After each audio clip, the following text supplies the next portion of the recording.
Good afternoon to all of you here located in Singapore. Welcome to the webinar today on the future of additive manufacturing. We have an interesting panel conversation coming up, and I'm excited to listen to you. My name is Hannah. I work for the Dutch Chamber of Commerce in Singapore, also known as ADB-Dutchcham. I work as the community manager for the chamber, and in this role, I collaborate with 9 team-based communities that we have within our chamber. One of the communities is our innovation community, and that's the community that initiated this. The idea for the webinar that we organized today. Like I just said, I'm curious to listen to your conversation. And with the short introduction, I would like to hand over to Astrid, and Astrid will share some more background of the initiative as well as the program for today. So Astrid, can I hand over to you? Yes, thank you, Hannah. Welcome this afternoon, everyone. A special welcome to the speakers of today and our moderator. As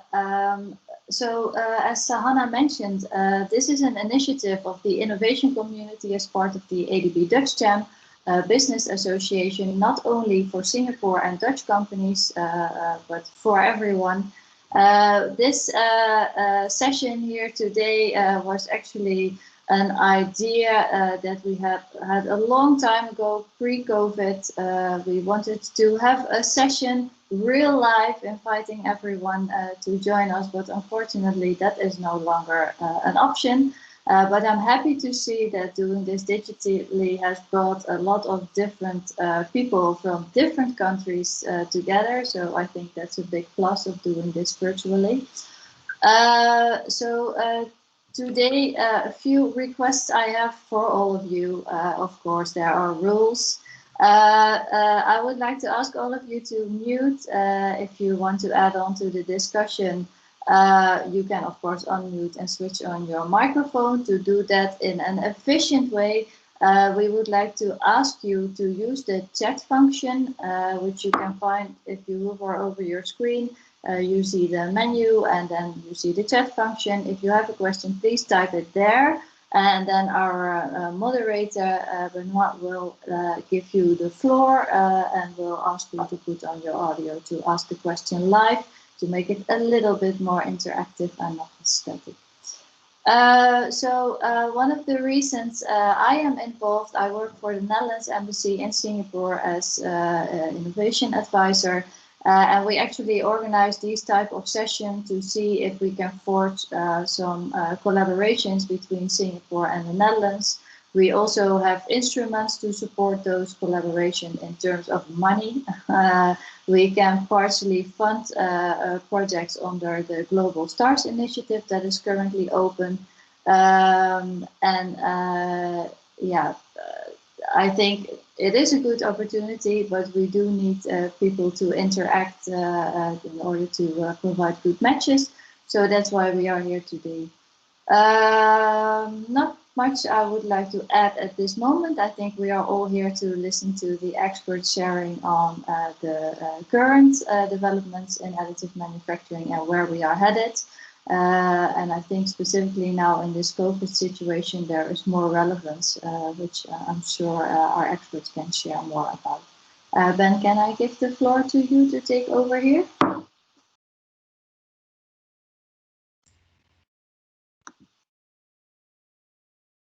Hi, good afternoon, everyone. My name is Ben. I'll be the moderator today.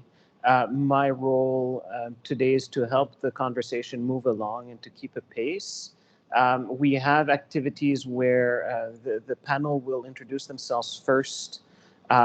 During these introduction, please, if you have any questions specific to panelists, type them in the function, in the chat function on the Teams. I will be reviewing them as they appear and calling your name out to ask your question in live voice. In the event that things are not, there's no questions or to inspire people to ask questions, I've also prepared questions that I feel will be helpful to get the conversation going and to get you to imagine more questions. So that's my role in this activity today. Shall we start with the personal introductions of the panelists? Ian, I guess. Right. Thank you, Ben. Good afternoon to everybody, or as we say in the Netherlands, good morning. I'm sitting here in my home office here in the Netherlands. My general job is Professor of Industrial Design Engineering at the University of Twente, and also in charge of a Fraunhofer project center, which is also located at the University of Twente. Obviously that's one reason why I'm here, because I'm based in the Netherlands, but the other reason is that I also spent quite a lot of time in Singapore. I was almost 9 years as an associate professor at the National University of Singapore. There's a little bit of a nod there from Boyle there, who was we've had some contacts with in the past. My background also is in additive manufacturing. I've been dealing with it long before it was considered cool. Probably my first involvement was when I was still in the UK in 1992, and using one of the first 3D printers in the UK.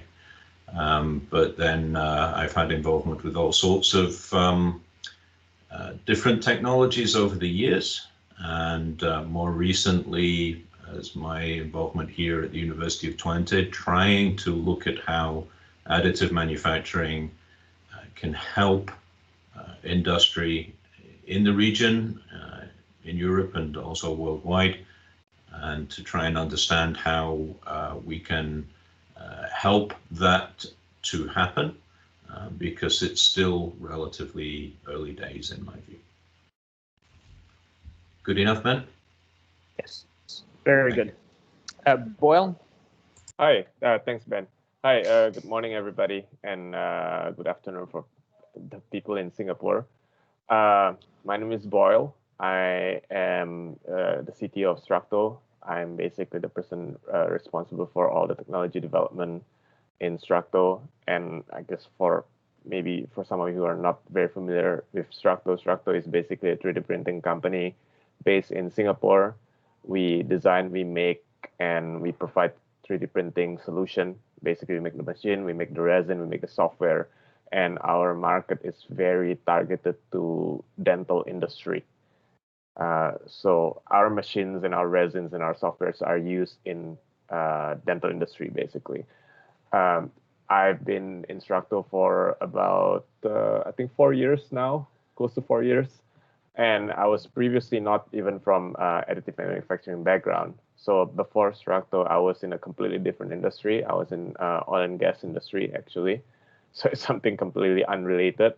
And I mean, I knew the founders of Structo back from NUS, like National University of Singapore. That's when I met Prof. Gibson as well. And yeah, I mean, over the years, they've been asking me to basically join the club, essentially, and I did eventually. And so here I am.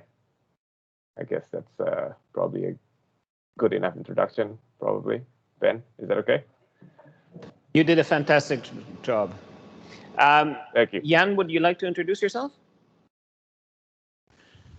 Yes, hi, good morning and good afternoon, everyone. So I'm the chair of the community that Hannah mentioned, the innovation community within the Dutch Chamber of Commerce. And I'd like to welcome everyone to this session. And I also have prepared a couple of questions in case there are lack of questions from people in in the listening audience. I hope we have a nice session this afternoon.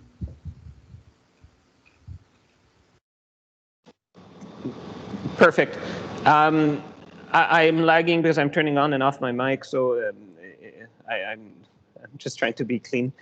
Okay, so to get started, if anybody in the audience right now would like to get things started with a question, now is the time to ask.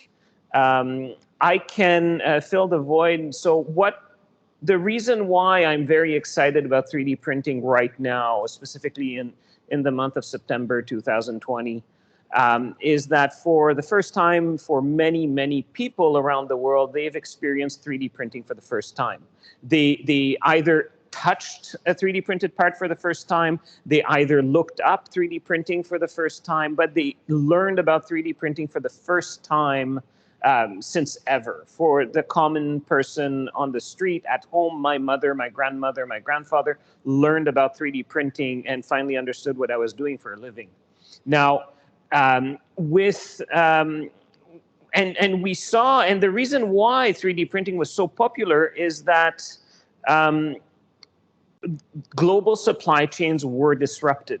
Borders were closing in every country. People were protecting and hoarding protective equipment, medical supplies, medical devices, and simply the supply chains that would bring these products out from China, from Europe, from North America, and spread them all over the world were broken, and people did not have access to these products. Now, 3D printing really came into the rescue, and my first question is to the panel is why was 3D printing so quick at responding to the demand, and why only 3D printing responded to the demand as it did?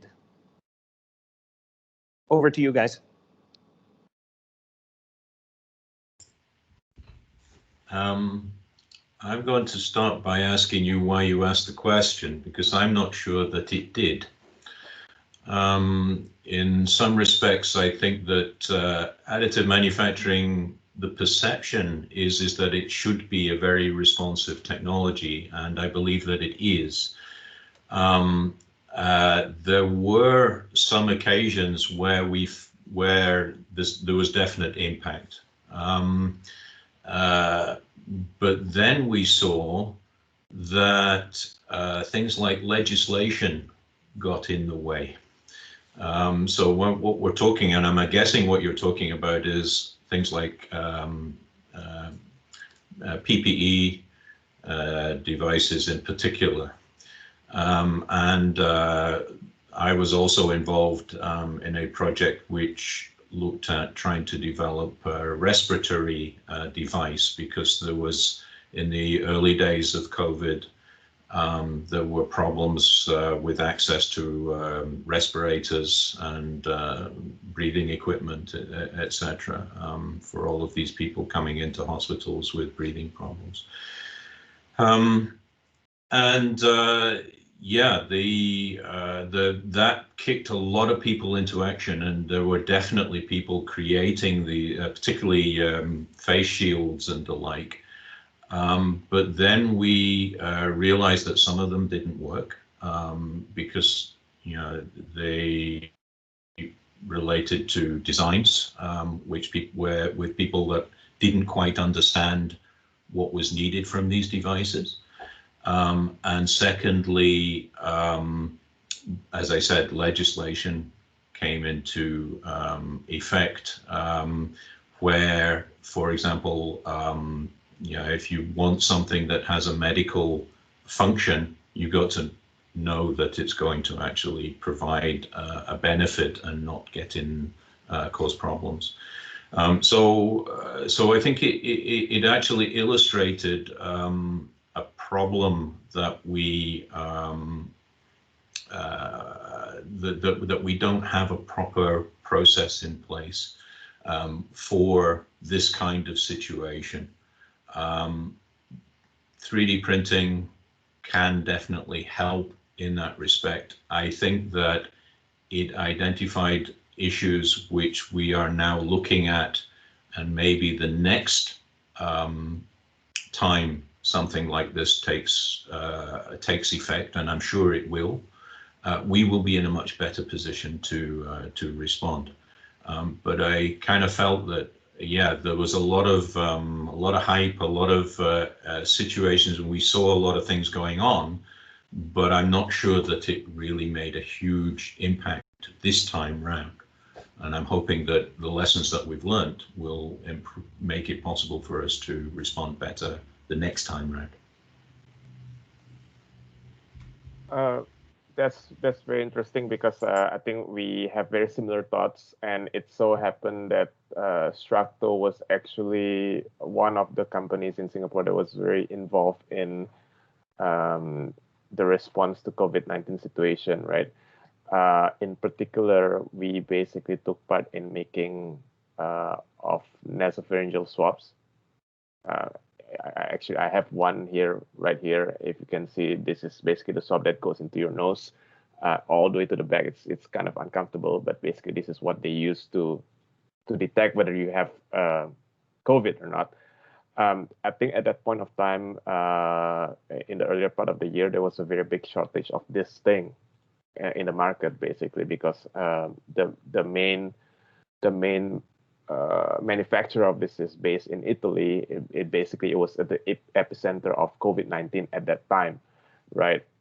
And well, 3D printing essentially, in a way, came to rescue, because 3D printing is a technology that could bring this thing to the market fast, right? But I think, as what was said earlier, there is a very, very strong consideration that was not really talked about in terms of regulatory. And that's really, really true, especially if we talk about a device like this, right? This looks really simple, but this actually goes into someone's nose. So there's a lot of implications to it, right? The material has got to be non-cytotoxic. The material has to be biocompatible. And there's just this many regulatory hurdles that everybody has to make sure gets settled in the right way, because ultimately the first rule is, of course, to do no harm, right? Having said that, I think different places deal with this situation differently. I mean, I can talk for sure about Singapore, and I think to a certain extent the US. I think given the situation at the time, there are some level of flexibility that the regulatory bodies did, essentially. I mean, considering the situation, of course, the right amount of due diligence is done, but let's just say that there are some processes that were accelerated with regards to the condition, right? I think this is one of the good examples, because this is a Class A device, and Class A device typically take a certain amount of time. But given that the due diligence is already done, it's using material that has already been qualified for something else. I mean, it's also a medical device. In this case, this was a surgical guide material, which is a Class A material. But we repurposed that for swab, right? So in this case, this is we went to the market faster. And in a way, yes, additive manufacturing helps a lot in that, because, I mean, at the same time, there was a parallel thread of doing this using injection molding. And as far as I know, even until now, they're not done with it, because it just takes that much longer, right? I mean, that's the advantage of it. And manufacturing is that it's really fast iteration. But at the same time, regulatory is definitely one thing that people don't really talk about, but it's really important to consider. And last thing about additive manufacturing is that I think a lot of people really tend to emphasize the decentralized part of it, right? Like, okay, everybody has 3D printer at home, and then they try to make a PPE. But again, same as the previous point, is one thing about making something, but it's another thing about making something right? And especially if it's related to safety, I think the onus is basically on the manufacturers or the makers to do it right. So yeah, again, I think ultimately what I would say is additive manufacturing is a really good technology that can bring these things fast, but at the same time, there are other considerations that need to be taken into account that people don't really talk about as much. And as a follow-up question to that, Boyle, so Structo, I know, is heavily involved in the swab production in Singapore. Hundreds of thousands of swabs have been created. There's hundreds of thousands more to be created. When you accepted this challenge from the government to produce these swabs, what type of risk analysis was done? What type of liabilities have you if you're allowed to share, of course, did you decide to accept as a manufacturer of medical devices? My personal biggest fear, knowing 3D printed plastics, is that the tip will get stuck, the rod will snap, right? If that happens, is Structo liable for this as the manufacturer of the device, or is the responsibility handed over to someone else? Okay, that's a really good question, right? I think okay, this is a very long answer. I guess maybe I'll first start with how this whole thing gets started, right? So essentially in Singapore, there's this body called NAMIC. NAMIC is kind of like a government statutory board that deals with 3D printing. And again, in Singapore, there's many of these government bodies that deal with different specific aspects to it, right? And in this case, for 3D printing, they have this body called NAMIC. They were the one who organized the effort, right? They made sure that they got different experts from different disciplines, right? Obviously, from 3D printing, we have ourselves and some other people. They also made sure that they rope in medical practitioners, basically clinicians from NUH, clinicians from different hospitals, to make sure that this is not an isolated effort from the 3D printing community alone, right? The doctors essentially have a big say in it, and I think the process it took us around, I think it was around 7 to 8 weeks, I think, of very intense, I think let's call it 16 or 17/7 throughout that 6 to 7 weeks, and throughout the whole thing, we went through, let's call it a qualification process. Right, we went through different iterations of the swabs. We went through a lot of testings, and like you said, I think the concerns is really real. We don't want the swab to be breaking in someone's nose, essentially, right?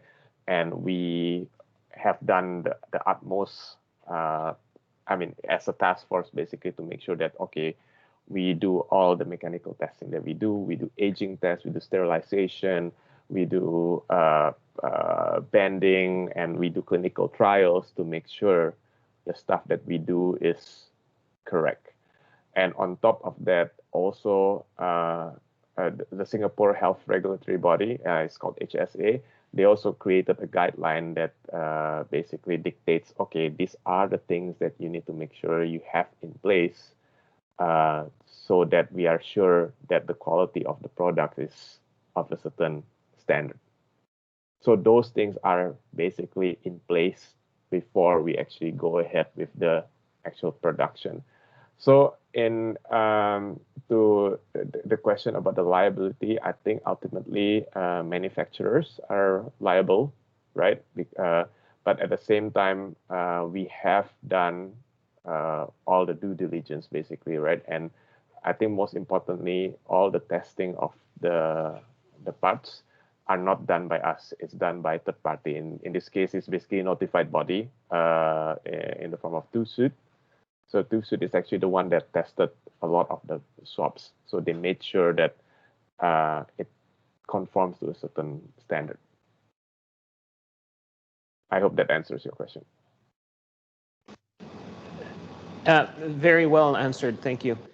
One thing that perhaps I can bounce off Ian is that we saw, especially in Singapore, the fast approval for the use of 3D printed swabs. Here for us, it was printing frames for face masks. 400,000 of these were being produced a week. The idea is that we fast track the approval for emergency use by the FDA and so on. And for many of these regulatory agencies, they were also seeing 3D printing for the first time. They were also touching 3D printing for the first time. Ian, do you think that this accelerated process laid a foundation for future approval of 3D printed devices in the medical field or in other industries as a whole? Short answer is yes, I think it has. Also in other areas other than, say, similar situations to COVID-19. One thing that I also noticed, and in fact, it's highlighted some other issues. I mean, 3D printing has been used quite extensively to assist disaster situations, like, for example, the tsunamis that we've experienced, earthquakes, where you might also have drought situations, situations where a lot of things get delivered by charities to a location. And then you find that, you know, you've got an American toilet trying to be connected up to a European pump, and therefore you have a connector that doesn't match up, and where it's possible, therefore, to just make that connector using 3D printing. So I think that it's highlighted stuff that actually has been happening in other parts of the world, and it may be where it's not impacted what you might call the developed nations, so COVID-19 is probably the biggest disaster that's of recent years that has impacted westernized cultures, and this therefore has raised the awareness of things that have been happening in, say, sub-Saharan Africa, in other parts of Asia, so I believe, yeah, that this technology can be used in so many situations where you require a rapid response, yeah, the awareness that's come from this can be used in the future, and hopefully in a more effective manner. And you're seeing, and you mentioned the key word here, rapid response, and I do agree that in many situations, 3D printing can solve the rapid response issues. Regulation can be cleared to facilitate this response, and we've seen countless countries facilitating the simplification of regulations for these purposes.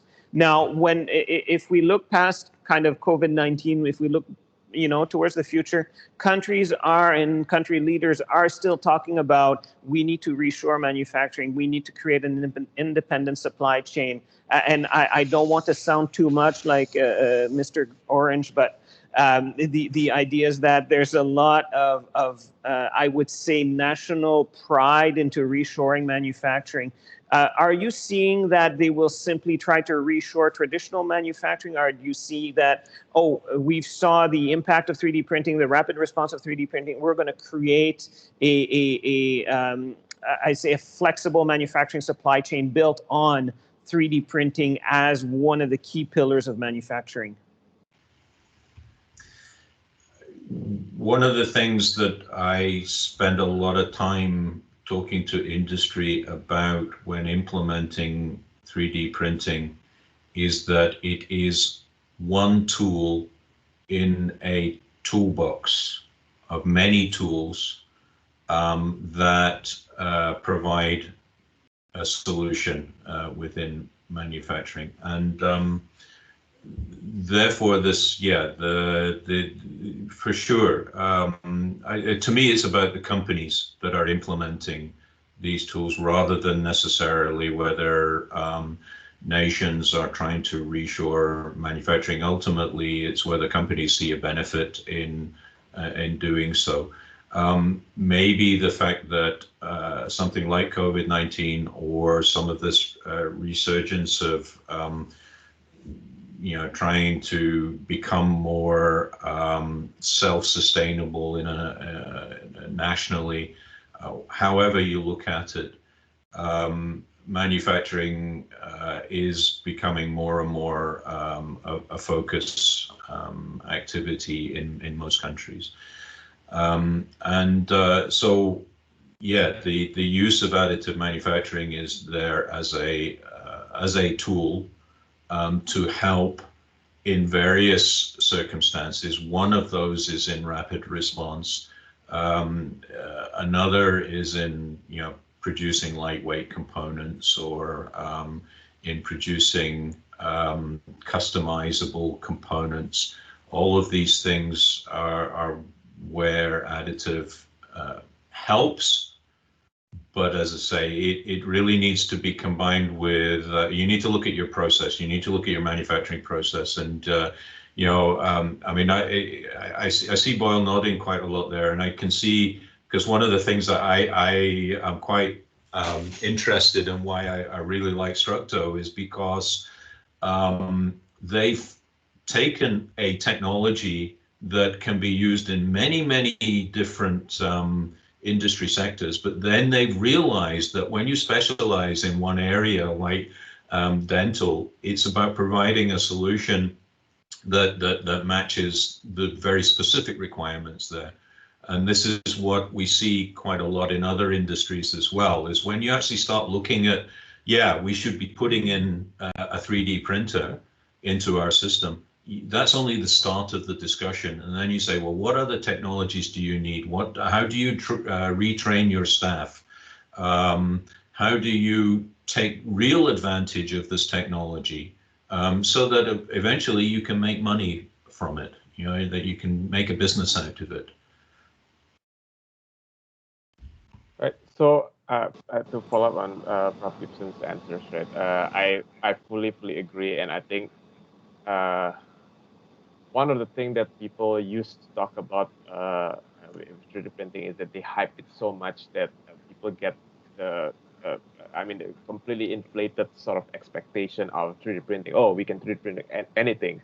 You can 3D printing whatever at home, right? And it's just not true. And that's basically overhyping the technology, and that leads to expectations not being met. And in reality, as what Prof. Gibson said, additive manufacturing is one of the pillars of manufacturing, right? It has its advantages, it has its shortcomings, and in the right right type of framework, it will be very, very useful. But if you're using it for something else that is not meant for, then it's gonna be a disappointment. Just with everything else, right? I mean, it's basically like a tool. I mean, if you're using a scissor to hammer things, then you're not gonna get good results, basically, right? And I think one of the questions that Jan put in the chat box, I'll just address it because I think it's relevant also. This is exactly what it is, right? 3D printing. Okay, in normal situation, if you're not talking about rapid response and all that, in normal situations, where all it comes down to is basically unit economics, right? Manufacturing is about unit economics. You want to try to produce the best or the right level quality in as low cost as possible. And again, 3D printing is an option for that. And it may not be the right option for everything, but it will be the right option for some things, right? There are different situations where 3D printing will shine. For example,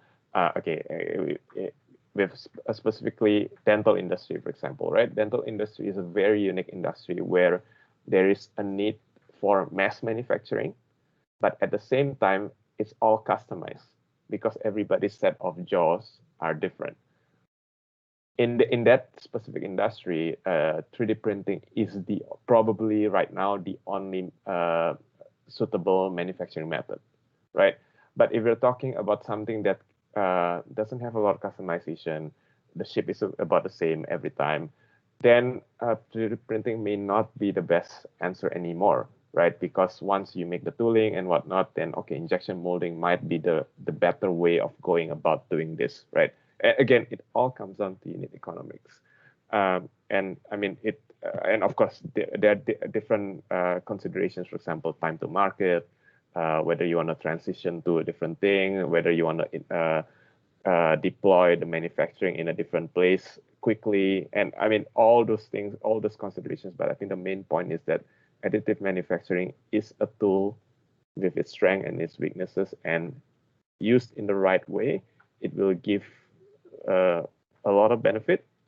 But used in not the right way, then it will lead to disappointment.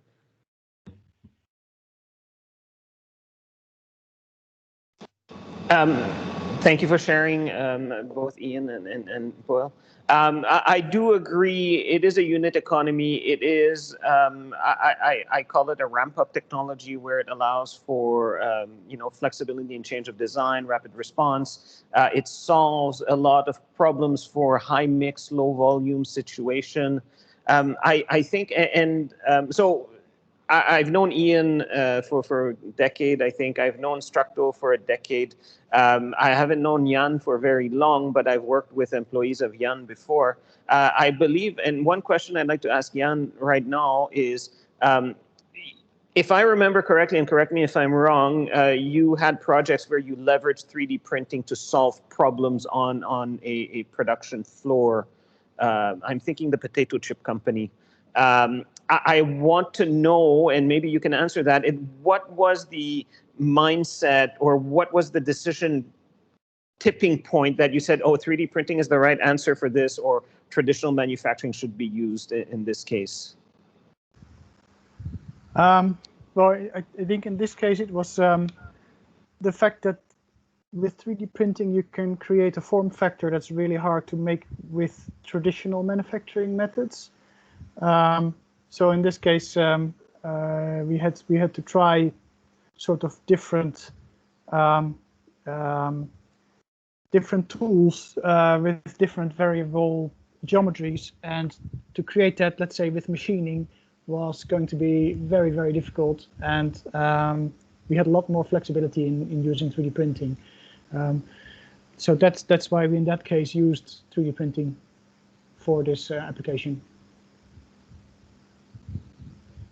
And I think also that's where my question came from. So the variability is really one of the strengths of this technology, I think.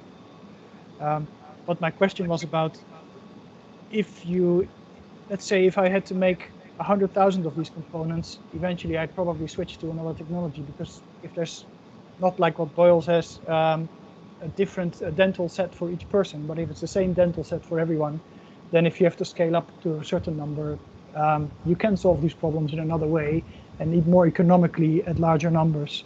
But in this case, because it was only a small number of components and the variability was high and difficult to make with the more traditional things, then this was the best. One of the considerations that we had compared to 3D print, machining, was that 3D printing material properties are not exactly the same as those of machined parts. So if you make something from a nylon block, you kind of have a pretty good indication of what the strength of this product will be once you machine it. When you 3D print it, you'll have a different kind of understanding of that. So you need to make sure that you de-risk it in that way, because you don't want to have, especially in a manufacturing line where you produce food products, you don't want to have something like this fail and end up messing up your food. So yeah, just some considerations. I hope I answered your question. Very well, thank you. And I think what I do like about this conversation right now is that we have kind of the 3 point of views of of how additive manufacturing can be used in industrial space, right? So we have Structo on my screen in the middle, where they are the equipment manufacturer, where they are developing an application to solve a real business need for a key segment of the industry. We have Jan at one end, which is, I have a problem on my production floor. I need to solve it now. I need to have a technology that is both flexible in terms of design, cost, and speed. And then we have Ian, which is the one of the most experienced 3D printing person that I've ever met, with a track record and experience that has been trying to, in my opinion, solve the bigger problems and try to solve the bigger adoption issues. When we're thinking about going beyond rapid response, going beyond a very niche application of mass customization, we've talked about compatibility, jigs and fixtures. We've talked about quite a lot of things. Is there a future where we imagine that something would be mass produced by 3D printing and not just high mix, low volume type of solutions? Perhaps a question for Ian. There already are, Ben. If you look, for example, the first one that's coming into my mind is Stryker. So Stryker have a plant in Southern Ireland making hip implants. And you might say, hang on a minute, isn't that customization? Well, it isn't. They are not customizing those hip implants. They are making a standard range of hip implants, which is normal for the surgical practices around the world. What they acknowledge is that additive manufacturing helps create certain features within that implant that both makes them more effective, i.e. the roughened surface around the stem of the implant, which allows for osseointegration. And secondly, it's the most effective and fastest way to create them. And so I think there's a third one, by the way, because I think eventually, yes, we will be looking at customized hip implants, and then Stryker will be in a perfect position to take advantage of all the knowledge that they've learned in implementing that technology and be able to roll them out on day one, as once all the medical regulatory processes have been established and they're ready to do so. So that is one I think that's already there. Another one which I think is already there is a company that we've been working with. It's a company called Aeronamic. They are an aerospace company, and they are making turbine housings for Honeywell. And basically, and I'm allowed to say all this, by the way, because it's a publicly funded project. They are acknowledging that they would like, two things. One is that they would like to have more control over their manufacturing processes by bringing in-house some of the what would be standard precision castings that they purchase from a second or from a supplier, and then they do the finish machining on those castings in order to create the turbine housings. What they've decided is that they would rather have an Inconel 718 printer in-house, so that they can then control and cut out that supply chain. And bring it so that they're able to make those turbine housings for themselves. They've gone through nearly 18 months of trials to ensure that the process is going to match their requirements, which is even more stringent than I think for the food industry. And in particular, they're looking at making sure that they minimize the porosity in the samples and that the material properties match their requirements. And in order to match those requirements, they have to do heat treatment on the parts after they've been 3D printed. So this goes back to my point that processes need to be established where 3D printing is part of that process. But not the entire process. you've got to think about what else do you need to do, and will it shorten your supply chain? Will it shorten your process times? So they're currently at this stage looking at process optimization, where they are speeding up the build process so that they can get the fastest throughput from their 3D printers as they possibly can without impacting the overall quality. And this is something that we're helping them with. So yes, it's already there. And I mean, another one I could point to is align technologies, but that then goes into the mass customization arena, which is, I agree, a slightly different perspective. But they're churning out, I think the last I saw was 40,000 parts per day. And every part that comes out has 3D printing involved in it. But again, if you look at what they're doing in, I think it's in New Mexico, they've got a huge factory, and with robotics, with automated inspection, with automated packaging lines, a lot of very hard automation combined with additive manufacturing at the front end, feeding all of the parts into the system. And they've made a business case, and they're, if I ever want to point to one company that's making real money from 3D printing, that would probably be the first one I would point to. I think the number now is like 500,000 per day now. Is it that high? 500,000 per day. It's crazy. Absolutely yeah, crazy. it's crazy. It's crazy. Yeah. It's absolutely crazy. So for everybody on the line that's not familiar with Align Tech, there's a fantastic video on YouTube that has a tour of their facility. And it's a gymnasium with machines printing parts, conveyor belts, cutting, milling, and manufacturing all these things. It's a very beautiful process. Now, we talked a lot about, and in Ian's answer, although complete, we talked a lot about looking at the process, understanding the materials, the requirement of the applications. And this is at a level of maturity that's quite high in the thinking and understanding for a company. If we're looking at the position of a traditional manufacturing organization, a small and medium business that is looking at how they can sustain in the future, how they can look at new technologies for ways to shorten their supply chain, reduce their costs, and increase their quality. Could you imagine kind of a three-stage approach of the thinking process that they would need to adopt to lead them to, this is a process that needs to be optimized, this is a material that needs to be found, and this is the pre and post-processing steps that need to be made?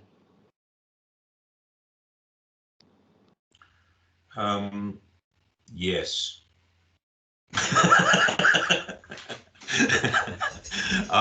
Yeah, this is what we're referring to as a three additive manufacturing. I actually make a distinction between additive manufacturing and 3D printing, and maybe we can talk about that a bit later. But it's what I call or what we call the additive manufacturing audit. And it's very unique to every manufacturer. Every manufacturer will see the benefits in different ways. So the first thing is to get an acknowledgement that that there's an interest from the manufacturer in additive manufacturing, and this is what we refer to as a quick scan. So what we do is we go in and we have a very brief discussion with some very specific questions that we ask to basically just understand what would be the company's interest in all of this. And then what we do is we get an agreement to look at this in more depth, because once a quick scan will help to understand the level of enthusiasm of the company, to look at things, will understand whether there's a very simple match of the technology to their problems, but then the devil's in the details, and then you need to look very closely. And I understand very clearly what Jan's talking about in terms of when he looks at one company, yeah, 3D printing can be helpful. You look at another company, there's no business case. So it's important to get a business case in there too, to basically say, okay, this is the investment that you're going to need to make. This is a roadmap for transition, because you've got to look at, I mentioned it already, training is critical to ensure that your staff understand what 3D printing can do for you, and then also you've got to look at your designs. If you're going to use it for production, you've got to say, well, okay, what changes should or could I make to my designs? And then the other side of it is the hidden costs associated with all of this, which is what additional machines do I need? What additional processes do I need? And how long do I need to actually do that ramp up? I mentioned about Aeronamic. They fortunately were able to get some additional funding from the government to help them do this implementation. If they were on their own, I'm not sure many companies would be able to justify 18 months or 2 years of implementation time. It works okay in the aerospace industry, probably, but if we look at most other industries, they don't have that luxury. So the other side of it is, well, could you implement this somehow in a either piecewise fashion, or could you actually help? And this is another thing that we're doing here in the Fraunhofer Project Center, is saying, okay, rather than locate your equipment on your shop floor, locate it on our shop floor, and we'll go through that, all the pain of understanding and developing. We'll train up your staff, and when you're ready, then you can basically take it all in one piece and implement it in your facility. So you're saying, or you're not necessarily saying, but you're proposing what I call the build, operate, transfer, where you help the companies assess what their needs are. You build it, and you figure out the solution. You operate the solution either through a hybrid on-premise, off-premise, and then once the business case has been demonstrated and the customer is fully convinced, then you transfer that to the customer premises. That's the intention, yes. Obviously, it needs to be properly tested, and we're not in a position to do that yet. But yeah, that's a very good summary of what we plan to do. Yeah. And if we can pass the ball over to Boyle, where I know you're the CTO and you might not be involved in the sales or in the customer onboarding process, but perhaps you have insight on how Structo approaches sales of machines, of course. When you're talking, and I imagine this conversation because I'm also in an OEM and I'm also in machine sales and things like that.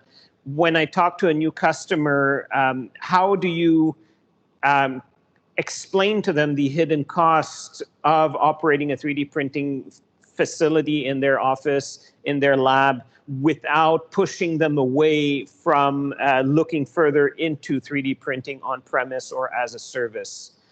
Could you share, I'd say, the thought evolution of the customer and how you go from a person that, let's say a dentist in your case, that has never experienced 3D printing to a dentist that has their own printers on their floor? Right. Okay. Well, actually, first thing first is I do a lot more sales than I would like to. Actually. I'm the unofficial salesman, basically. But okay. To your question, okay, this is the answer is going to be a little bit weird here because the answer for us, this is specific to our industry, okay, is that we don't have to do a lot of convincing and a lot of selling in terms, oh, hi guys, you need to use 3D printer, because the transition has been happening and is happening faster than ever. I think dentistry is in a unique position right now where they are undergoing this transition from what we call analog dentistry to digital dentistry. And in digital dentistry, 3D printing is a key component to it. It's rather well understood in the industry. So like all the respectable players in the industry, in the dental industry, they know that they need 3D printer. So in that regard, we do not have to do a lot of, hi guys, this is 3D printer, this is what it takes, and it's quite well understood. They know that they know that the technology that's suitable for them is resin-based. They know that for resin-based 3D printing, it involves post-processing. It involves some kind of solvent, some kind of UV curing, some kind of treatment after that. Because, I mean, if you have support structure, for example, you need to remove the support structure. They know more or less the labor that is involved in that. So I think for us, it's more about how to make the adoption easier. And that's where automation comes in, right? I think a lot of people who wants to adopt 3D printing, they know that 3D printing is a must, because I mean everybody else in their surroundings are already doing that, and they're the only ones left behind, and okay, I gotta do 3D printing right now. But then when they look at the thing, okay, it's actually quite labor intensive. How do we overcome that, right? So that's where automation comes in. And I think what one of the things that Structo tried to do is we try to automate the post-processing part of it. So so as to make it easier for people to adopt 3D printing as a technology. I hope that answers your question. It helps a lot, and I never really realized that the dentists were already thinking that if I don't have 3D printing in my workflow, I'm missing out on being a good dentist. And that leads me to think is that beyond, and Structo is a mass stereolithography technology. It creates parts out of high precision resin, and you know there's a handful of industries that can benefit from that. Are you able to think beyond that to integrate other technologies, not so much into the dental workflow, but what would you say would be the industries that are on the cusp of being if I don't have 3D printing, I'm missing out? Okay, so I mean, following the same theme of mass customization, right? Everything that's got to do with human body is a good potential for that, right? Next immediate thing will be audiology, for example, right? Again, same thing with jaws. Everybody's ear canal is a bit different, and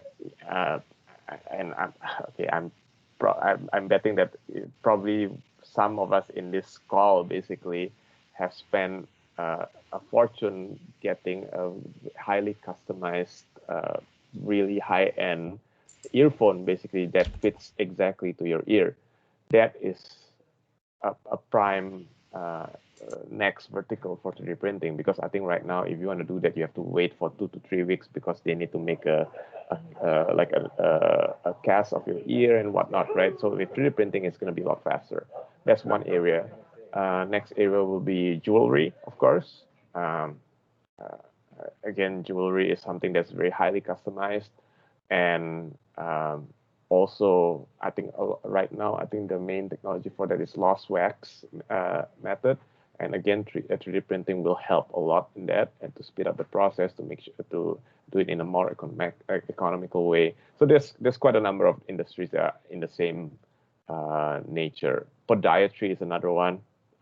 Again, this is a big thing, right? People want to make sure that they can walk comfortably, and the sole has to be supported in a very customized way. But so again, 3D printing is another technology that can help with this real problem quickly, if you will. So, I'm sorry, I think Ian wants to say something. Sorry, I just wanted to add to some of that list. All of that is perfectly true and relevant, I think. But aerospace also, most aerospace companies are either considering additive or actively implementing. Same with automotive. Pretty much every car manufacturer is using additive manufacturing somewhere in their process chain in an active way.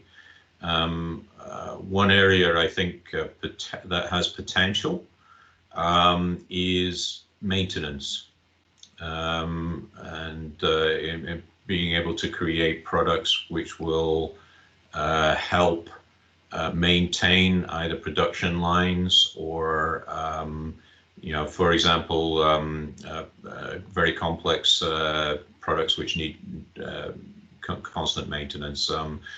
Deutsche, for example, has got quite a large group now using additive manufacturing to maintain their trains and keeping them active and online. Yeah.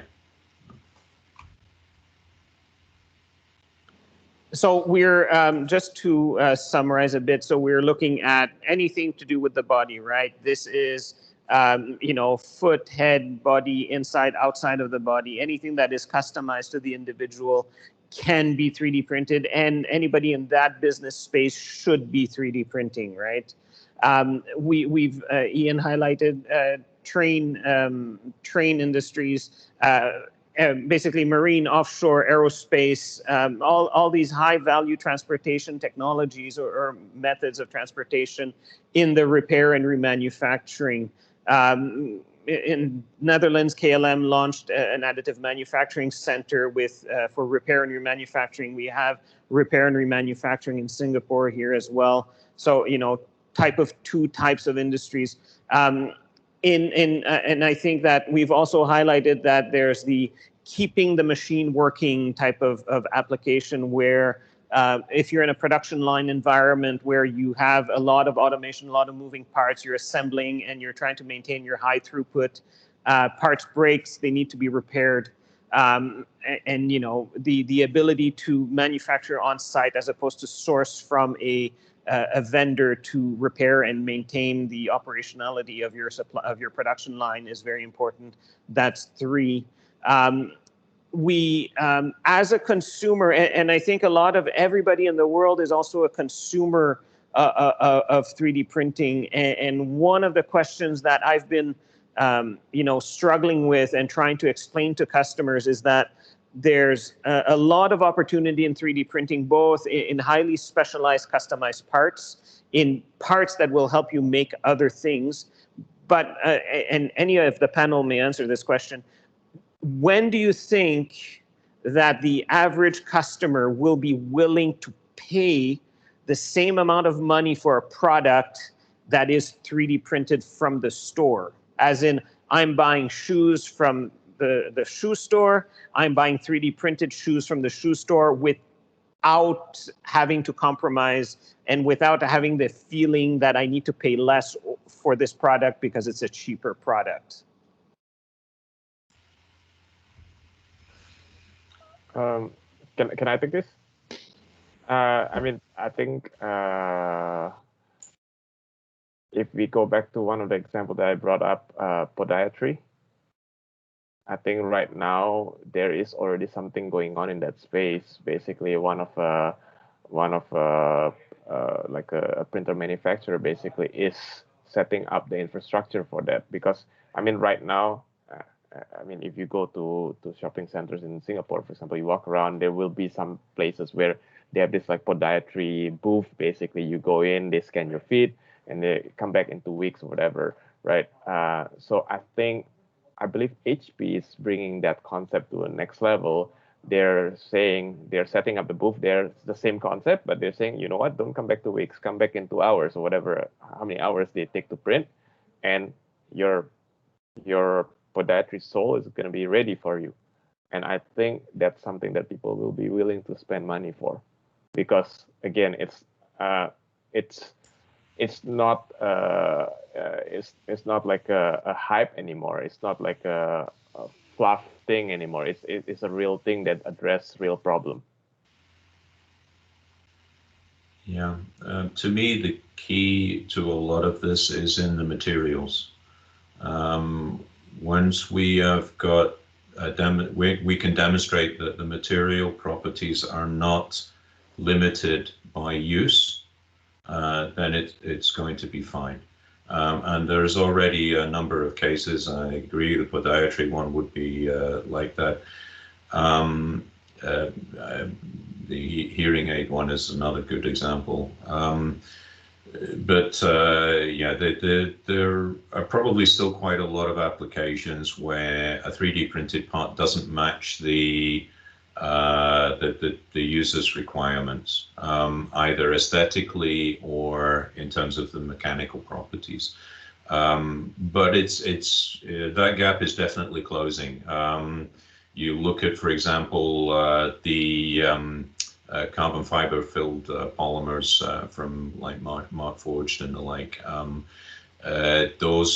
Those are bridging that gap and allowing more and more applications to become at least put into consideration, if not actually being solved.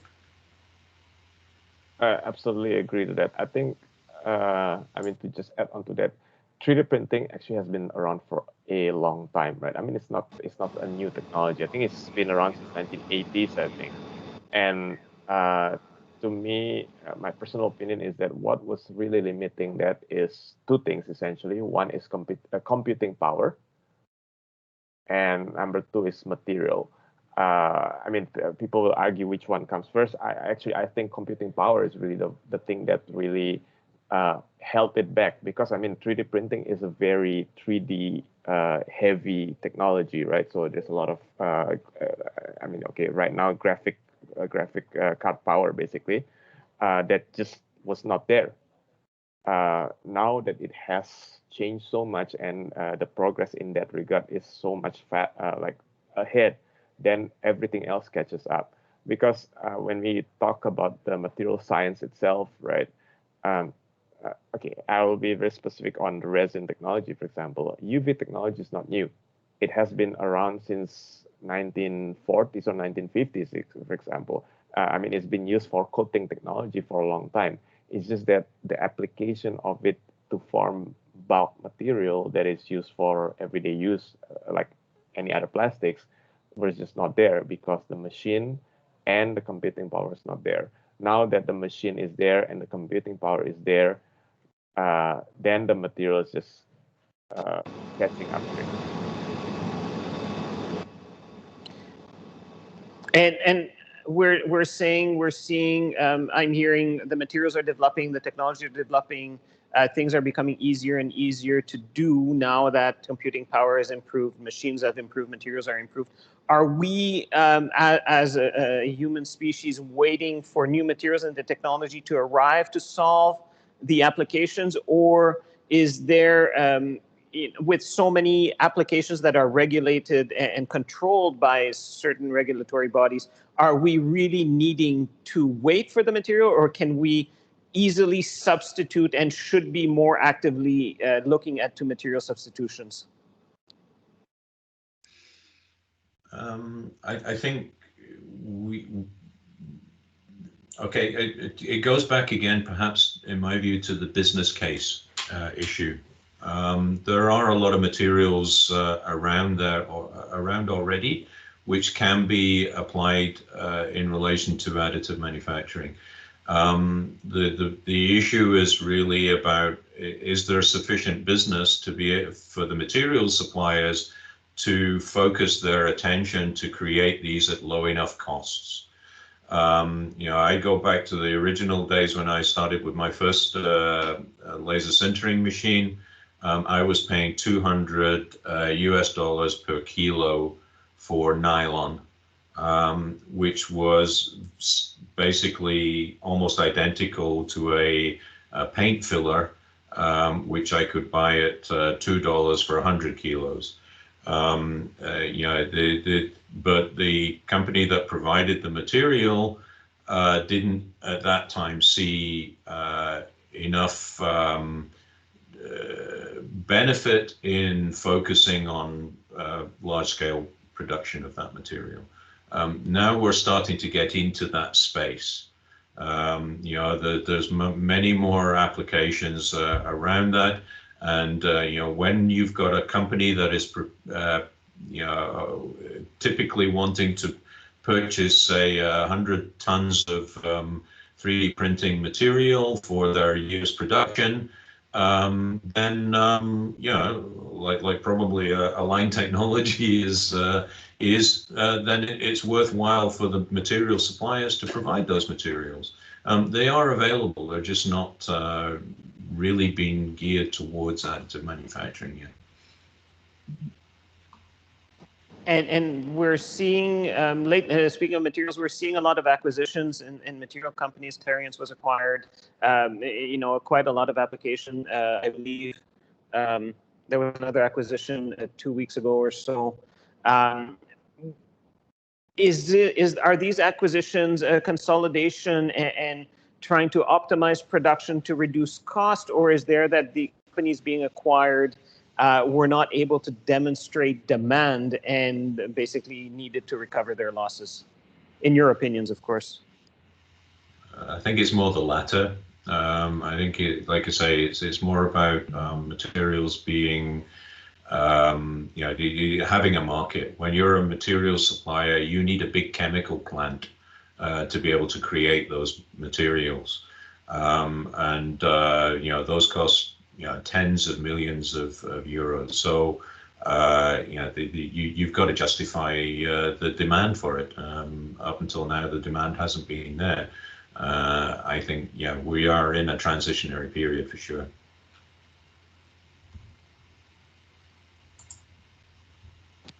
Very good. We are approaching the end, I believe. If Astrid could chime in. I wanted to take at least 15 minutes to really open up the floor, and there hasn't been a lot of questions being asked from the audience in the chat, but I would really like to give the opportunity to other people to talk and not to basically trying for me to understand what could be the value for you as an audience, right? So please ask your questions now. You really have experts here willing to answer.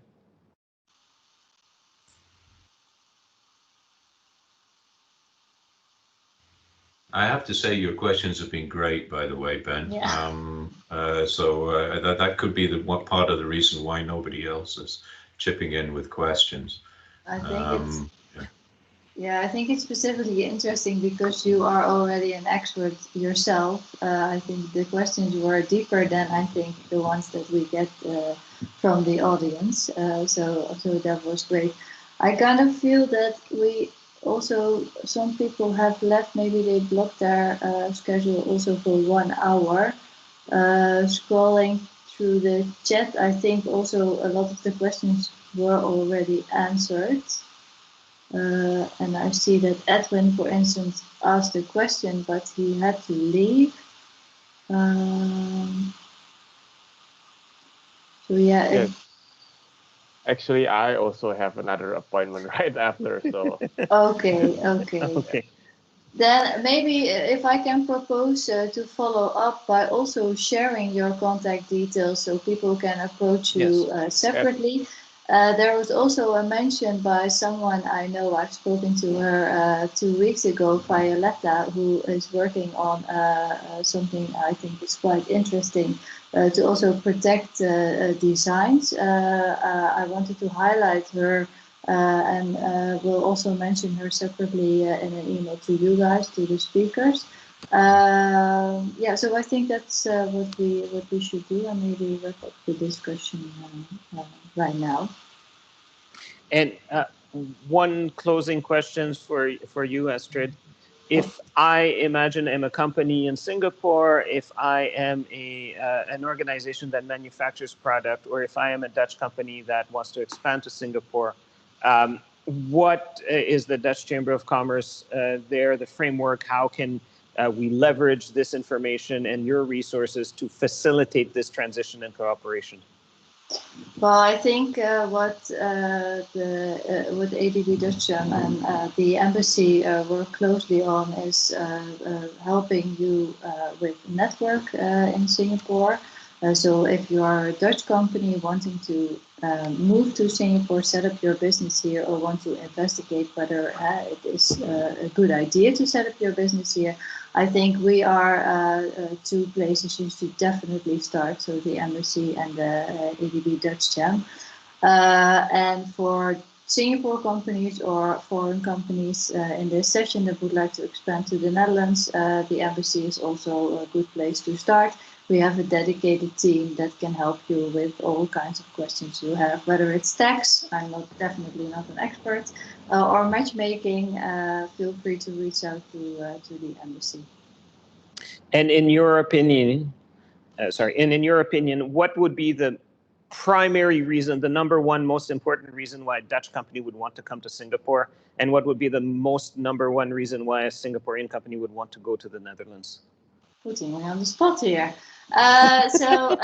Primary reason for a Dutch company to come to Singapore is, I think what we have in Singapore is kind of an interesting ecosystem. What we found interesting, or what we usually think is interesting, to showcase how the government takes a lead in innovation. Specifically, if you see the additive manufacturing cluster here in Singapore, they really try to bring together all the relevant players. You get quite good government support in Singapore. Although the market is relatively small, I think it's interesting to use Singapore as a hub to the region. I think that's kind of also the promo the Economic Development Board uses. And then vice versa, coming to the Netherlands, I think we have much of the same benefits as I mentioned for Singapore. We speak English. You cannot underestimate how important that is in Europe. And I think we have a good ecosystem of universities. I mean, we can already see Ian here. And what we do very well in the Netherlands is the collaboration between universities, government, and research institutes. And I think that's pretty special as well. Mentioned also by Prime Minister Heng, I believe, in an article today. And I believe Ian also, through the Fraunhofer Institute, has the opportunity to both help companies on both sides of the border, right, between Netherlands and Singapore.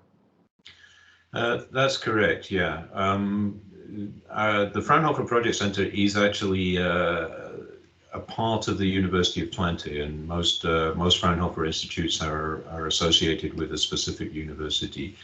But we are mostly connected with the Institute for Production Technologies, who are based in Aachen, in Germany, and we share a lot of our DNA with them, and we've been guided in the startup process because our center is only about less than 3 years old. But yes, the network of Fraunhofer is partly the reason for our existence. Is if we can't solve it, there's probably somebody in that network who can. All right. Well, thank you very much, everyone, for participating in this panel. Thank you, Astrid, and the Dutch Chamber of Commerce for organizing this discussion. I think it was very enjoyable for me to moderate. I think I've learned quite a lot, and hopefully everybody assisting in this conversation also learned as well. I am available for follow-up questions if you have any. Please feel free to reach out to the organizers. I believe Ian and Boyle will also be available for further discussions if needed. I am based in Singapore, Ian is in the Netherlands, and Boyle is in Singapore as well. Astrid, please. Yes, thank you, Ben, thank you, Ian, thank you, Jan, thank you everyone for joining us, and I hope we'll talk soon, digitally or in real life. Thank you. Thank you, everyone. Thank you very much, everybody. Bye-bye. Thank you. Bye-bye. Bye-bye.